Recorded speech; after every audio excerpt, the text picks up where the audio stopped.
Hey everyone, I'm Twinsanity here, and today we're going to continue with some more Crash Twinsanity for the PlayStation 2. Now, we're here to go, not in the lab. That's right, Crash. Oh yeah, you can't, there's really no option to switch the camera like that, huh? Anyway, we're here going into the private dirigible to go into the Academy of Evil. So, to all my CTR fans out there, like, you guys know exactly what this is going to be like for us, looking back at this.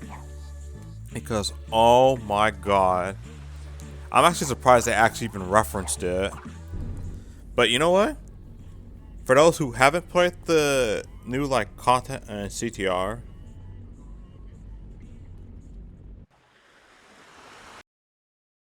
I love my airship.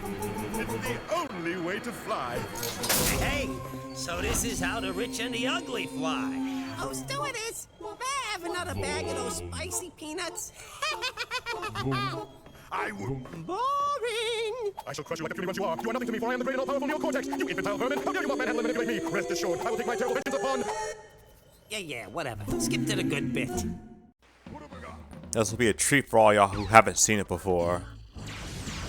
So yeah, we're finally playing a short little snippet of how Cortex plays. You just fire with a square button, you just keep shooting, you automatically lock on. Like I said before, you do have a jump, but it is so pitifully low. Don't expect any kind of platforming with it.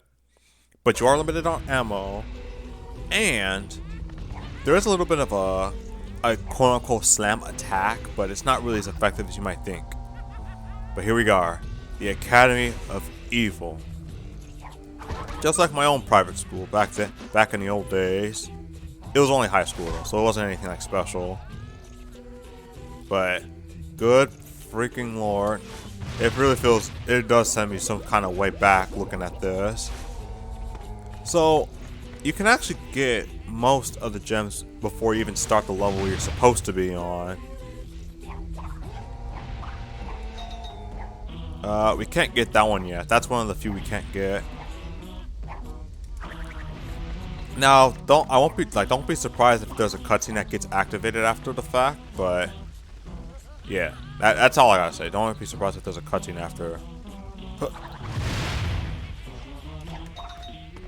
And thankfully, the soccer balls should come back. Yeah, after they get sent a certain distance, they just come back. Ain't it nice? That's what you're supposed to use for the other thing, but what I did was cooler anyway, so let me see if I can. Okay, that's not gonna work, but at least I got around the cutscene.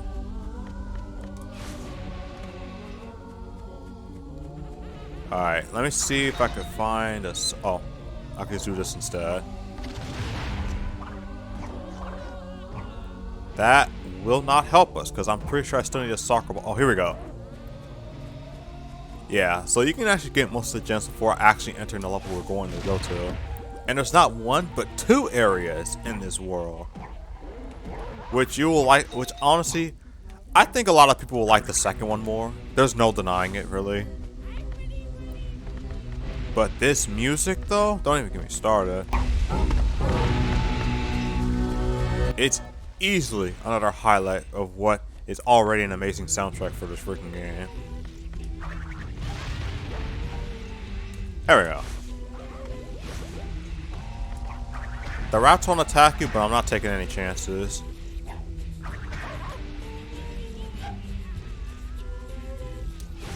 So yeah, in case I didn't mention it before, for the soccer balls, if you want to actually kick them up, you have to slide into them. Oh god, there was a dog over there, I didn't even see it. Yeah, so we're only missing two of them. One you can only get after getting to the end of the game, and the other one is when you get through the section I was mentioning earlier. Oh, or it's this one. But I know I can't get that other one. There's supposed to be like a whole puzzle you're supposed to do to get this, but yeah, the double jump is kind of broken for how late you can actually activate it. Let me see if I can show it off again. Okay, maybe it's not that free. I'm thinking like it's like Crash Tag Team Racing double jump. But you know what? Let's actually get started. Ah, yes, the old alma mater. As a former student myself, I'm well acquainted with the many secrets this institution holds.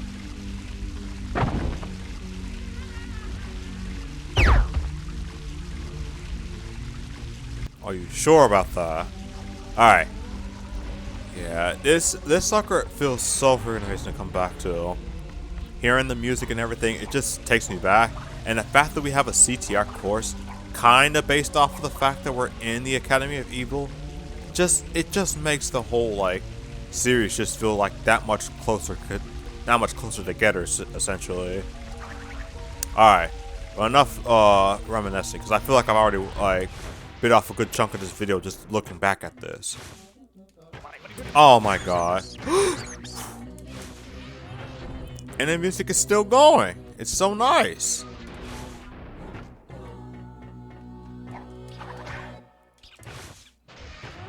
Ah, yes. Here we go. Oh my god. Interesting. I didn't... Alright. So before we get into the actual... Okay, I was way off. The actual schematics of what we're going to be facing. First, a gem. Alright, here we go. Oh my god. What?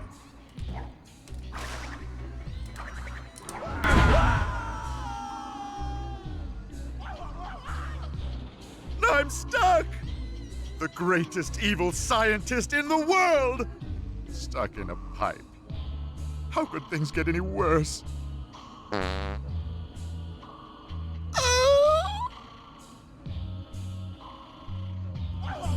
Okay, so general tip. Never, in any context, even if you don't believe in karma, never, I mean ever, just say, how could things get worse? Or some kind of equivalent. That is the easiest way you get lost in this world.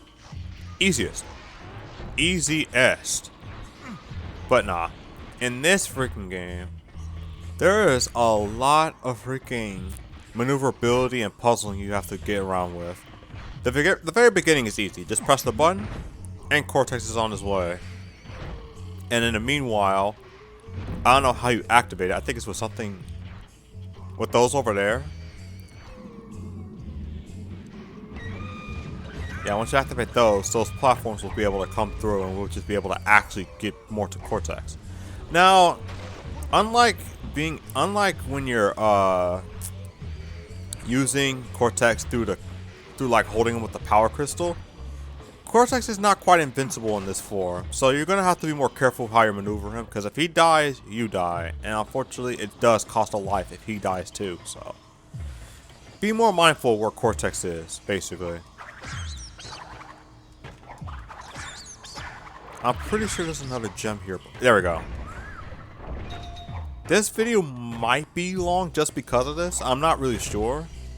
Because I did also spend a lot of time gawking around in freaking the Academy of Evil, so I do apologize for that. But in my defense, there are a lot of gems you can get right out the gate. Some of them easier. Some of them just, you gotta do a little bit of thinking. But overall, they're not that difficult. But that's the only defense I got, pretty much. Thankfully, though, you're not entirely stuck with this form. So if you really don't like this puzzling bit, you'll be pleased to know that you're only stuck with this for only half the game. Only half. Alright, come on, Cortex. I hate these things. For these things, you have to spin at them and then slam, just so you can get rid of them. And these suckers can hit Cortex too, which again, if you're holding Cortex, like if you didn't already toss him, he can die just as easily as you can, so that's something to be wary of when facing these things. Alright. I was way off. I'm not used to how, like, the angling of this thing still. Or like spinning Cortex around. Alright, get over here.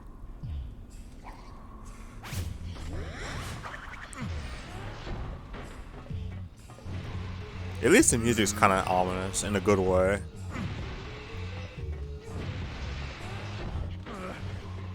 Okay. Let me see. Make sure I'm not missing anything. Now, what you're supposed to do is to spin the valve. I say, screw that. Oh god. Cortex, remember, Cortex can die in one hit. While you have Aku Aku on your side, Aku Aku is not very favorable for Cortex here, so if he gets hit by anything while you're holding him, he dies, and you die for it. Again, an oversight for the game, for the fact that the game had a really unfortunately short development time.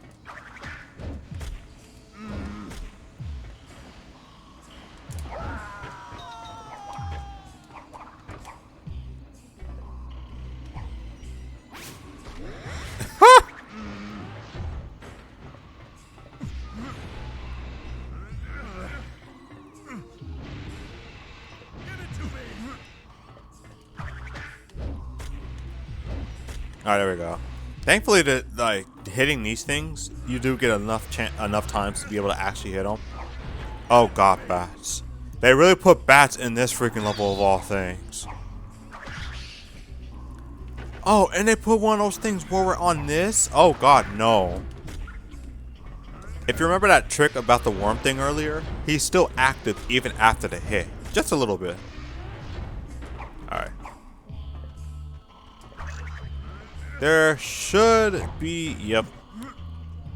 But I'm pretty sure there's like another gem somewhere here. I'll just look for it after this. Because as you can see from here already, oh, make sure you catch him because he actually can't roll off. I've seen a good couple of playthroughs of this game where a person who was playing like, oh frick. Where the person who was playing ended up like not seeing that he was still rolling off, and by the time it was like, wait, what happened? It was kind of funny. Like it was like early when this game was like not necessarily new, but it was getting more discovered by then, and we didn't even know about the game's like very, very hugely cut development time. But yeah, oh here it is. I'm pretty sure there's at least one more around here, but anyway. As you can see now, the valves are becoming more difficult to reach now. Because now you gotta go all over the place. Which isn't really difficult, thankfully. It's just that, what the, oh, you wanna jump? Alright. It's just that you have to move around a lot more. Oh, frick.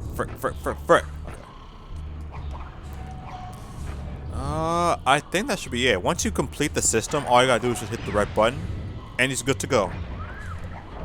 Make sure you don't miss a gem because there was one point where I played the game where I ended up missing a gem on the later section. There's another section coming up with this. I ended up missing it because I hit one of the valves too early, and those platforms just disappear. So I was just kind of stuck with the fact that I couldn't continue, which really sucks.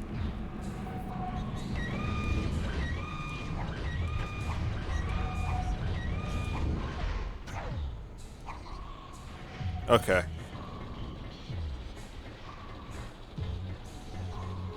Make sure you don't turn too deeply either, because like, if you turn too deeply, you can end up tossing Cortex to a whole other side. You know, it's a physics kind of thing with this game, but I'm pretty sure you guys figured that one by now. Let's be careful not to hit the valve in case this is the section I was talking about earlier. I actually don't remember where the gems are on this one, but I'm pretty sure I know where the majority of them are. Hold on. Oh, okay, no, I know where all of them are, because I know where the last one is.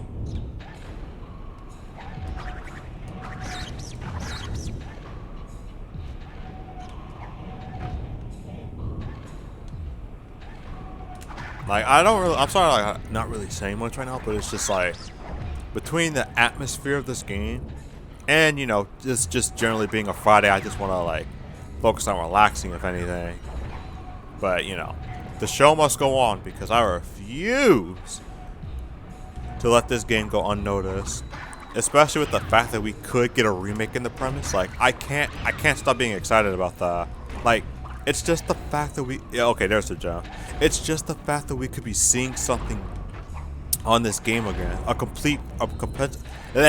See, like, I can't even talk right now about it. Like, a potentially complete version of this game. Sounds like a freaking fever dream. And it's like, with the content this game already had, like, potentially lined up, it's like, they have so much to work with here. They have so much to work with. Like, they could polish up some of the gameplay elements. They could end up, like, fixing some of the controls a little bit.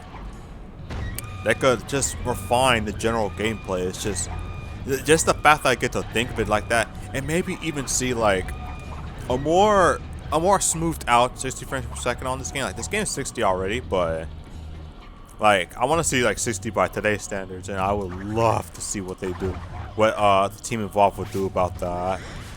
Like, God, there's just so much more to talk about if I were to make a video about a potential remake for this game. But obviously the main points would be just like basically looking at freaking cut content, to complete out some new concepts, maybe even come up with something new. But before we get on to that, what am I stuck? Okay, that was really weird. Alright.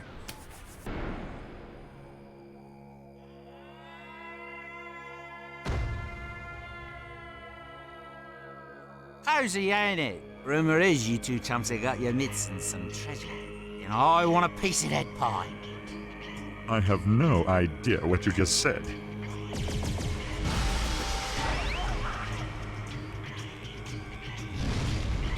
Oh yes, Dingo Dial. I'll say this. This version of Dingo Dial is actually a lot harder than one in Crash Bandicoot Warped, in that you can't cheese him for free. There probably is a strat to beat him for free in this game too, but I don't know it. And to be honest, if I don't already know that, then chances are he's actually not that hard to beat. He's still not that hard to beat, but he's actually one of the more difficult bosses throughout this entire game, which isn't saying much, but at the very least, he has something going for him here. So, you know, it counts for something.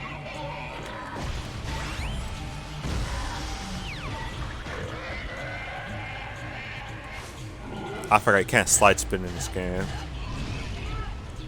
And the only reason I say he's more difficult in this game is because he actually has this attack where he can actually start trailing you, which actually requires you to constantly jump as opposed to just where it's like you just run in one direction all the time. And that's what makes him more difficult. The fact that you can't just run in one direction.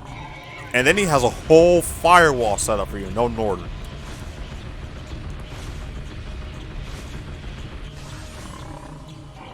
But unfortunately, all the other attacks are pretty much the same. In this last phase, oh my god, this is actually a really cool last phase. Check this out.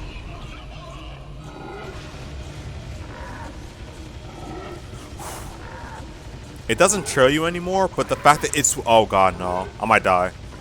Ah! Okay. Oh, then there's this part.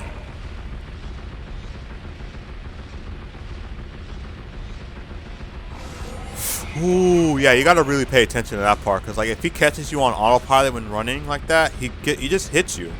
And that's the beauty of it. It's not something you can autopilot on. It's a boss that I would love to see more of in Twinsanity if there's ever a remake for this game.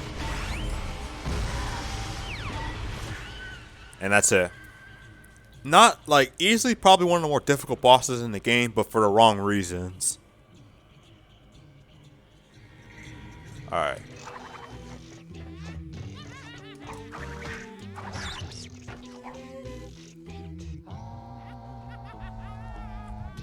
Now, I am actually about to end the video soon, but real quick. Wait, did I already get this?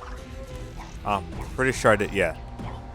But now, we're going into the more interesting level. But unfortunately, that's for the next video. Sorry. So, this is Itoshi Support Channel. Thank you guys for watching. 61%, not bad. Anyway, in the next part, we'll be taking care of Classroom Chaos with Crash and Cortex in mind. and maybe even a new character. But for the time being, stay safe, stay healthy, stay insane, and most importantly, stay warped. Stay warped!